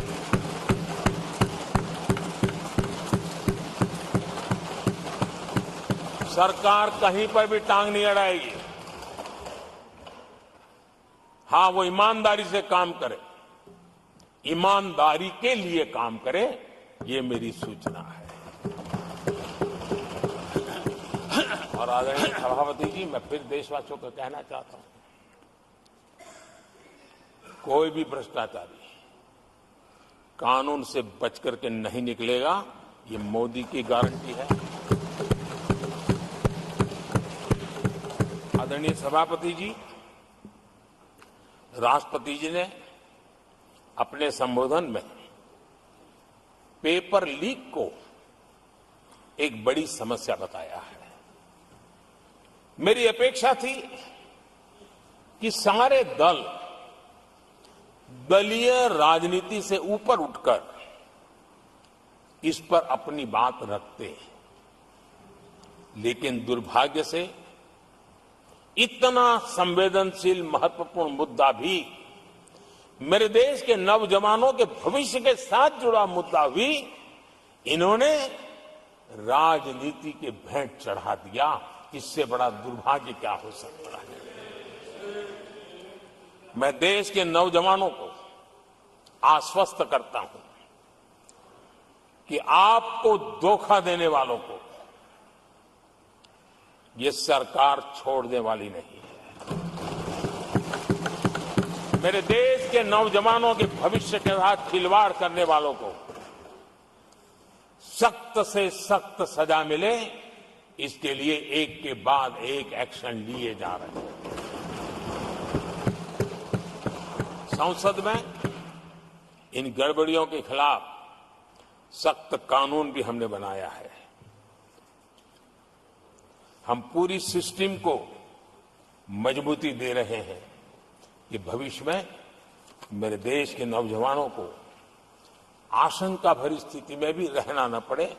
पूरे विश्वास के साथ वो अपने सामर्थ्य को प्रदर्शित करें और अपने हक का प्राप्त करें, इस बात को लेकर के हम काम कर रहे हैं।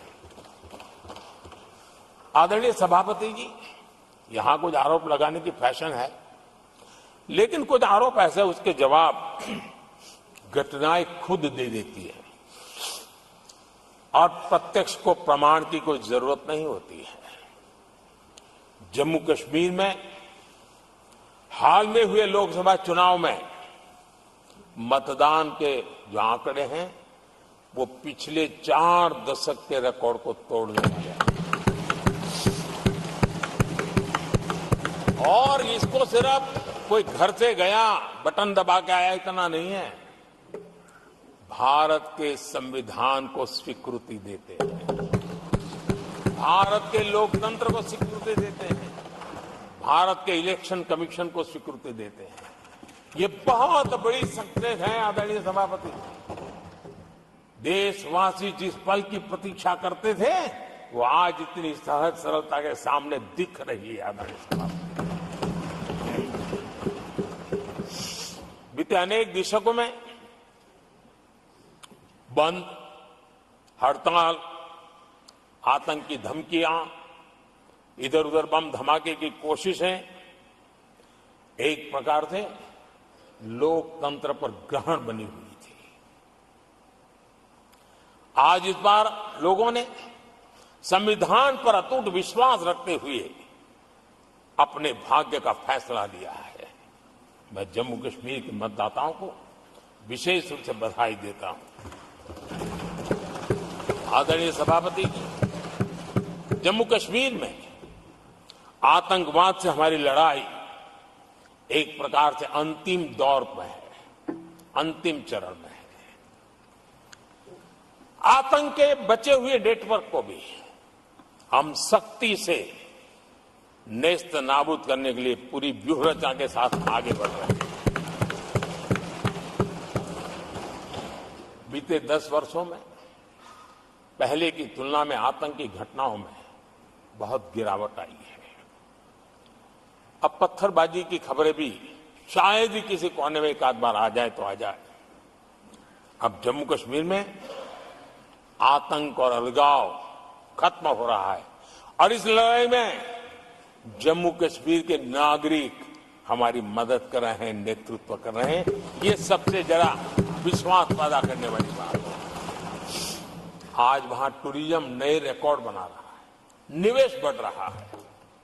आदरणीय सभापति जी, आज जो नॉर्थ ईस्ट को लेकर सवाल उठाते हैं, उन्होंने नॉर्थ ईस्ट को अपने हाल पर छोड़ के रखा था, क्योंकि उनकी जो चुनावी हिसाब किताब होता है, नॉर्थ ईस्ट से इतनी ही लोकसभा की सीटें हैं, क्या उससे राजनीति में फर्क पड़ता है?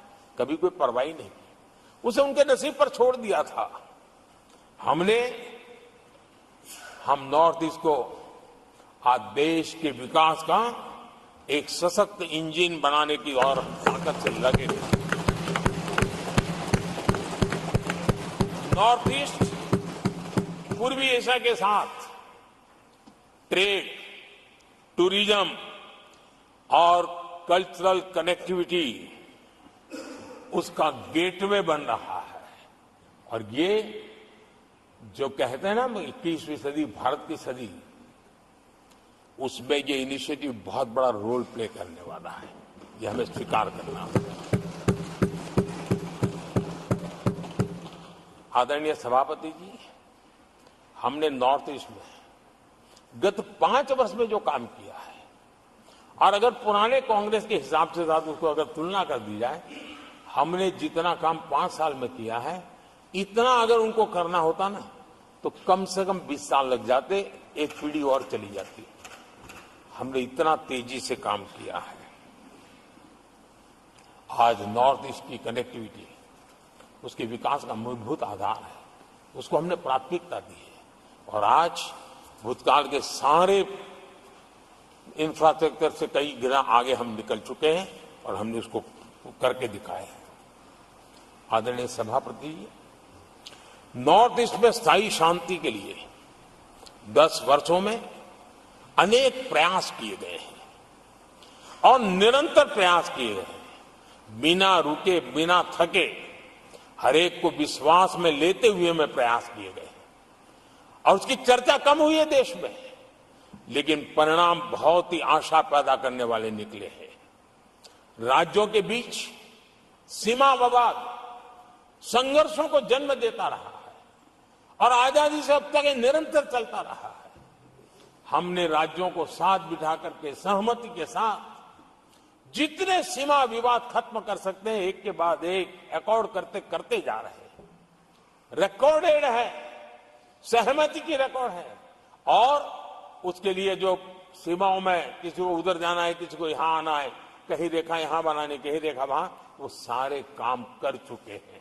आदरणीय सभापति जी, ये नॉर्थ ईस्ट की बहुत बड़ी सेवा है। हिंसा से जुड़े संगठन, जो हथियारबंद गिरोह थे, जो वहां लड़ाई लड़ते रहते थे, अंडरग्राउंड रह के लड़ाई लड़ते थे, हर व्यवस्था को चुनौती देते थे, हर काउंटर ग्रुप को चुनौती देते थे, खून खराबा होता रहता था।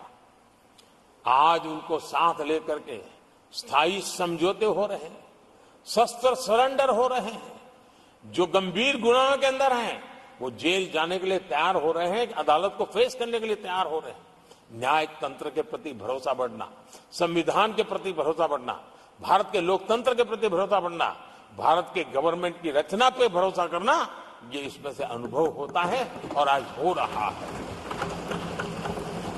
आदरणीय सभापति जी, मणिपुर के संबंध में मैंने पिछले सत्र में विस्तार से बात कही थी, लेकिन आज मैं फिर से एक बार दोहराना चाहता हूं। मणिपुर की स्थिति सामान्य करने के लिए सरकार निरंतर प्रयासरत है। वहां जो कुछ भी घटनाएं घटी, 11,000 से ज्यादा एफआईआर की गई है। मणिपुर छोटा सा राज्य है, 11,000 एफआईआर की गई है, 500 से ज्यादा लोग अरेस्ट हुए हैं। आदरणीय सभापति जी, इस बात को भी हमें स्वीकार करना होगा कि मणिपुर में लगातार हिंसा की घटनाएं कम होती जा रही है। इसका मतलब शांति का आशा रखना, शांति पे भरोसा करना संभव हो रहा है। आज मणिपुर के अधिकांश हिस्सों में आम दिनों की तरह स्कूल चल रहे हैं, कॉलेज चल रहे हैं, दफ्तर और दूसरे संस्थान खुले रहे हैं। आदरणीय सभापति जी, मणिपुर में भी जैसे देश के अन्य भागों में परीक्षाएं हुई, वहां भी परीक्षाएं हुई हैं और बच्चों का अपनी विकास यात्रा जारी रखी है।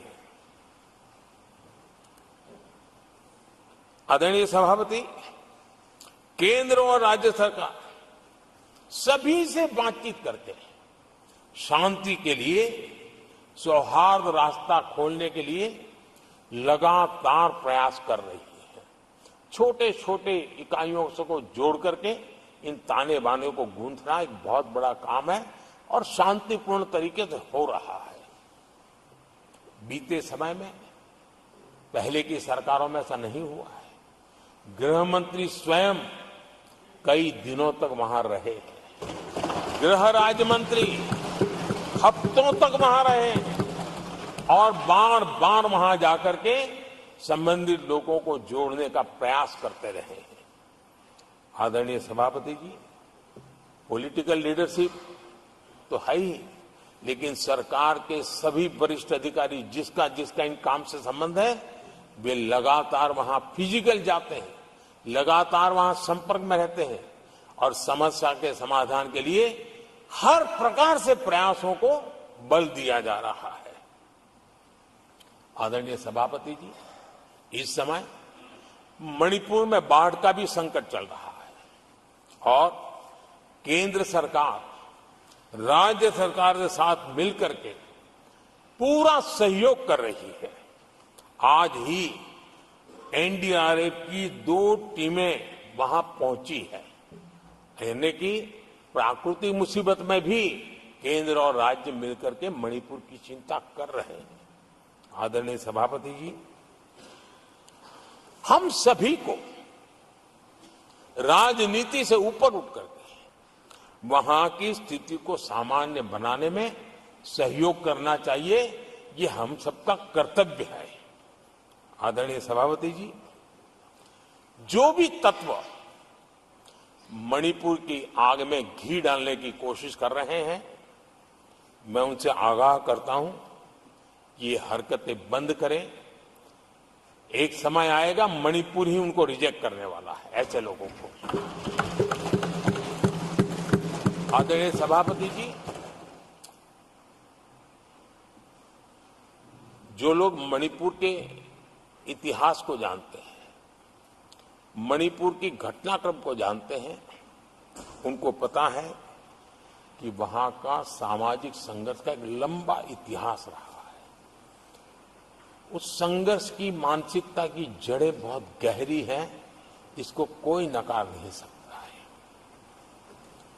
और कांग्रेस के लोग ये न भूले कि मणिपुर में इन्हीं कारणों से 10 बार राष्ट्रपति शासन लगाना पड़ा है। इतने छोटे से राज्य में 10 बार प्रेसिडेंशियल रूल लगाना पड़ा है, राष्ट्रपति शासन लगाना पड़ा है। कुछ तो मुसीबतें होगी और ये हमारे कार्यकाल में नहीं हुआ है, लेकिन फिर भी राजनीतिक फायदा उठाने के लिए वहां पर जिस प्रकार की हरकतें हो रही है, और राष्ट्रपति जी, आदरणीय सभापति जी, मैं इस सदन में देशवासियों को मैं बताना चाहता हूं, 1993 में मणिपुर में ऐसे ही घटनाओं का क्रम चला था और इतना तीव्र चला था, इतना व्यापक चला था, वो 5 साल लगातार चला था। तो ये सारा इतिहास समझ करके हमें बहुत समझदारी के पूर्वक स्थितियों को ठीक करने के लिए प्रयास करना है। जो भी इसमें सहयोग देना चाहते हैं, हर एक का सहयोग भी हम लेना चाहते हैं, लेकिन हम सामान्य स्थिति को बरकरार रखने में, शांति लाने में भरपूर प्रयास कर रहे हैं। आदरणीय सभापति जी, ये मेरा सौभाग्य रहा है कि मैं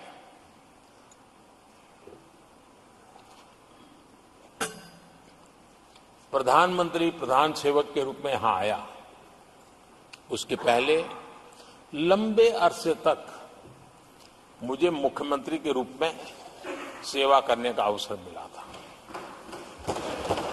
और इसके कारण मैं अनुभव से सीखा हूं कि फेडरलिज्म का महात्म्य क्या होता है, और उसी में से कोऑपरेटिव फेडरलिज्म और उसी में से कॉम्पिटिटिव कोऑपरेटिव फेडरलिज्म, इन विचारों को मैं बल देता आया हूं। और इसीलिए जब G20 समिट हुई तो हम दिल्ली में कर सकते थे, हम दिल्ली में बहुत बड़ा तामझाम के साथ मोदी की वाहवाही कर सकते थे, लेकिन हमने ऐसा नहीं किया। हमने हर देश के हर राज्य के अंदर अलग अलग कोने में G20 के महत्वपूर्ण कार्यक्रम किए। उस राज्य को ज्यादा से ज्यादा वैश्विक प्रतिष्ठा मिले, इसके लिए प्रयास किया गया। उस राज्य का ब्रांडिंग हो, विश्व उस राज्य को जाने पहचाने, उसके सामर्थ्य को जाने और उसकी विकास यात्रा के लिए खुद भी अपना नसीब आजमाए, इस दिशा में हमने काम किया है। क्योंकि हम जानते हैं कि फेडरलिज्म के और रूप होते हैं। आदरणीय सभापति जी, जब कोविड के खिलाफ हम लड़ाई लड़ते थे, जितनी बार मुख्यमंत्रियों के साथ संवाद हुआ है, शायद हिंदुस्तान की आजादी के इतिहास में इतने कम समय में इतनी बार नहीं हुआ है, हमने किया। आदरणीय सभापति जी, ये सदन एक प्रकार से राज्यों से जुड़ा हुआ सदन है और इसलिए राज्यों के विकास के कुछ फोकस एरिया, उसकी चर्चा इस सदन में करना मैं उचित मानता हूं और मैं कुछ आग्रह भी साझा करना चाहता हूं। आज हम एक ऐसी स्थिति में हैं जहां हम अगली क्रांति का नेतृत्व कर रहे हैं। इसलिए सेमीकंडक्टर्स और इलेक्ट्रॉनिक मैन्युफैक्चरिंग जैसे सेक्टर्स में हर राज्यों ने बड़ी प्राथमिकता से साथ अपनी नीतियां बनानी चाहिए, योजनाओं लेकर के आगे आना चाहिए। और मैं चाहता हूं कि राज्यों के बीच विकास की स्पर्धा हो, निवेश आकर्षण करने वाली नीतियों में स्पर्धा हो और वो भी गुड गवर्नेंस के माध्यम से हो, स्पष्ट नीतियों के माध्यम से हो। मैं पक्का मानता हूं कि आज जब विश्व भारत के दरवाजे पर दस्तक दे रहा है तब हर राज्य के लिए अवसर है और जब ये राज्यों से जुड़ा हुआ सदन है तो मैं आग्रह करूंगा राज्यों से कि आप आगे आइए और विकास की यात्रा में आप भी इसका फायदा उठाइए। रोजगार सृजन में इस राज्यों के बीच स्पर्धा क्यों न होनी चाहिए। फलाने राज्य की उस नीति के कारण उस राज्य में नौजवानों को इतना रोजगार मिला तो दूसरा राज्य का है तुम्हारी नीति में मैंने +1 कर दिया तो मुझे ये फायदा मिला। रोजगार के लिए राज्यों के बीच में स्पर्धा क्यों नहीं होनी चाहिए। मैं समझता हूं कि ये देश के नौजवानों के भाग्यों को बदलने में बहुत काम आएगा। आज नॉर्थ ईस्ट में, असम में सेमीकंडक्टर पर तेज गति से काम चल रहा है और इससे असम, नॉर्थ ईस्ट, वहां के नौजवानों को बहुत ही फायदा होने वाला है और साथ साथ देश को भी फायदा होने वाला है। और नॉर्थ ईस्ट की धरती, क्योंकि एक राज्य सरकार जब एग्रेसिवली नीतियों को लेकर के आती है तो उसका, आदरणीय सभापति जी, यूएन ने 2023 को ईयर ऑफ मिलेट्स के रूप में घोषित किया था। ये भारत की अपनी खुद की ताकत है। मिलेट्स हमारे छोटे किसानों की ताकत है और जहां कम पानी है, जहां सिंचाई की सुविधाएं नहीं, वहां पर मिलेट्स, जो कि एक सुपर फूड है, मैं मानता हूं कि राज्य इसके लिए आगे आए, अपने अपने राज्य के इस सुपर फूड को, मिलेट्स को लेकर के वैश्विक बाजार में जाने की योजना बनाए। उसके कारण दुनिया के हर टेबल पर हिंदुस्तान का मिलेट होगा, डाइनिंग टेबल पर, और हिंदुस्तान के किसान के घर में दुनिया से कमाने का अवसर पैदा हो जाएगा। भारत के किसान के लिए समृद्धि के नए द्वार खुल सकते हैं। मैं राज्यों से आग्रह करूंगा कि आप आइए। आदरणीय सभापति जी, दुनिया के लिए न्यूट्रिशन मार्केट, इसका सॉल्यूशन भी हमारे देश के मिलेट में है। ये सुपर फूड है और जहां पर न्यूट्रिशन की चिंता है वहां पर हमारा मिलेट बहुत बड़ा काम कर सकता है। हम इस आरोग्य की दृष्टि से भी वैश्विक मंच पर ले जाने के लिए हमारे राज्य आगे आए, अपनी एक पहचान बनाए। आदरणीय सभापति जी, 21वीं सदी में ईज ऑफ लिविंग, ये सामान्य मानवीय का हक है और मैं चाहता हूं कि राज्य सरकार अपने यहाँ के नीति, नियम, व्यवस्थाएं उस प्रकार से विकसित करें ताकि सामान्य नागरिक को ईज ऑफ लिविंग का अवसर मिले। और इस सदन से राज्यों को अगर वो संदेश जाता है तो देश के लिए उपयोगी होगा।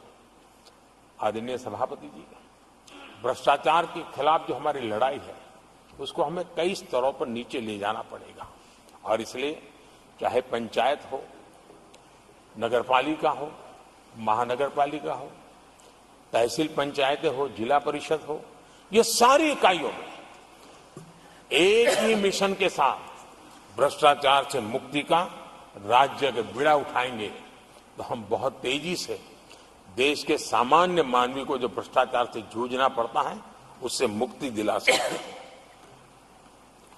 आदरणीय सभापति जी, समय की मांग है कि हमारे यहां एफिशिएंसी अब होती है चलती है का जमाना चला गया है। 21वीं सदी में भारत को अगर भारत की सदी के रूप में अपने आप को प्रस्तावित करना है तो हमारे गवर्नेंस के मॉडल में, हमारे डिलीवरी के मॉडल में, हमारे निर्णय प्रक्रिया के मॉडल में एफिशिएंसी बहुत अनिवार्य है। मैं आशा करता हूं कि सर्विस की स्पीड बढ़ाने में, निर्णयों की स्पीड बढ़ाने में एफिशिएंसी की दिशा में काम होगा। और जब इस प्रकार से काम होते हैं तो ट्रांसपेरेंसी भी आती है, इफ्स एंड बर्ड्स भी नहीं रहते हैं और सामान्य मानवीय के हकों की रक्षा भी होती है और ईज ऑफ लिविंग इसका एहसास हर नागरिक कर सकता है।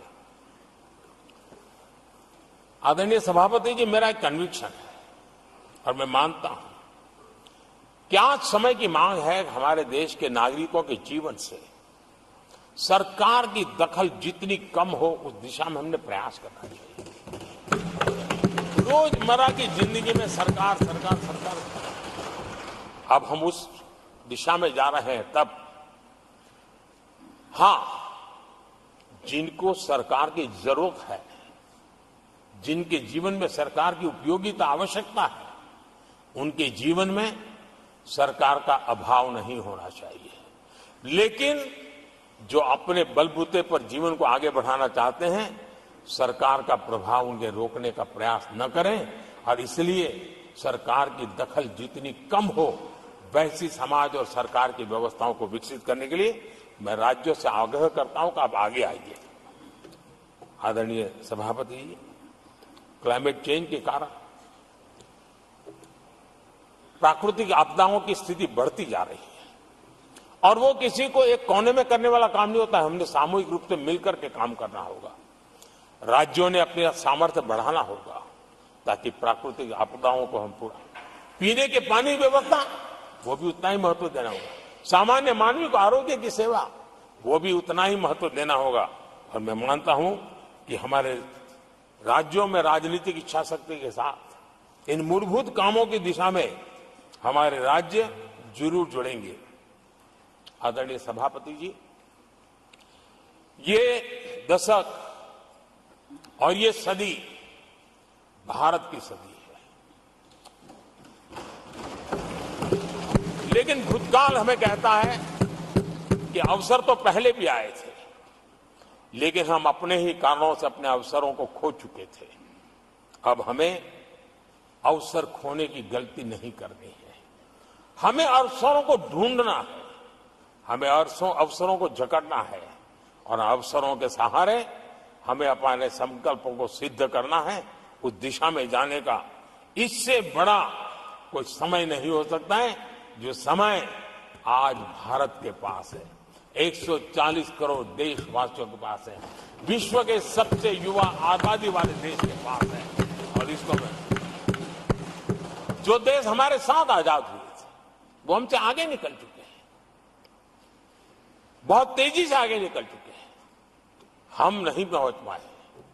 हमें इस स्थिति को बदलना है और इस संकल्प को लेकर के हमें जिन देशों ने 80 के दशक में रिफॉर्म्स किए, वे आज बहुत तेजी से एक विकसित देश के रूप में खड़े हो गए। हमें रिफॉर्म्स को बुरा मानने की जरूरत नहीं है, रिफॉर्म से कतराने की जरूरत नहीं है। और रिफॉर्म करते हैं तो खुद की सत्ता चली जाएगी, ऐसे भयभीत रहने की जरूरत नहीं है। सत्ता को हथियार रखने की कोई आवश्यकता नहीं है। जितनी भागीदारी बढ़ेगी, जितने निर्णय की शक्ति सामान्य मानवी के हाथ जाएगी, मैं समझता हूं हम भी, भले हम शायद लेट हुए हो, लेकिन हम उस आकांक्षाओं को पूर्ण करने में उस गति को प्राप्त कर सकते हैं और हम अपने संकल्पों की सिद्धि कर सकते हैं। आदरणीय सभापति जी, विकसित भारत का मिशन ये किसी व्यक्ति का मिशन नहीं है, 140 करोड़ देशवासियों का, किसी एक सरकार का मिशन नहीं है, देश की सभी सरकारी इकाइयों का मिशन है। और हम एक सूत्र में, एक संकल्प के साथ मिलकर के चलेंगे तो हम इन सपनों को साकार कर पाएंगे, ऐसा हमारा पक्का विश्वास है। आदरणीय सभापति जी, मैं विश्व मंच पर जाता हूं, विश्व के अनेक लोगों से मिलता रहता हूं और मैं आज अनुभव कर रहा हूं कि पूरा विश्व निवेश के लिए तैयार है और भारत उनकी पहली पसंद है। हमारे राज्यों में ही निवेश आने वाला है। उसका पहला द्वार तो राज्य ही होता है। अगर राज्य जितना ज्यादा इस अवसर को जुटाएंगे, मैं इसको मानता हूं उस राज्य का भी विकास होगा। आदरणीय सभापति जी, जिन जिन बातों को हमारे माननीय सदस्यों ने उठाया था, उन सबको संकलित रूप में जानकारी देने का मैंने प्रयास किया है। और आदरणीय राष्ट्रपति महोदय ने जो अभिभाषण दिया, जो हमारे लिए दिशा निर्देश दिए हैं और देश के सामान्य मानवी के अंदर जो उन्होंने विश्वास पैदा किया है, इसके लिए मेरी तरफ से भी और इस सदन की तरफ से भी मैं राष्ट्रपति जी का हृदय से बहुत बहुत आभार व्यक्त करते हुए मेरी वाणी को विराम देता हूं। बहुत बहुत धन्यवाद।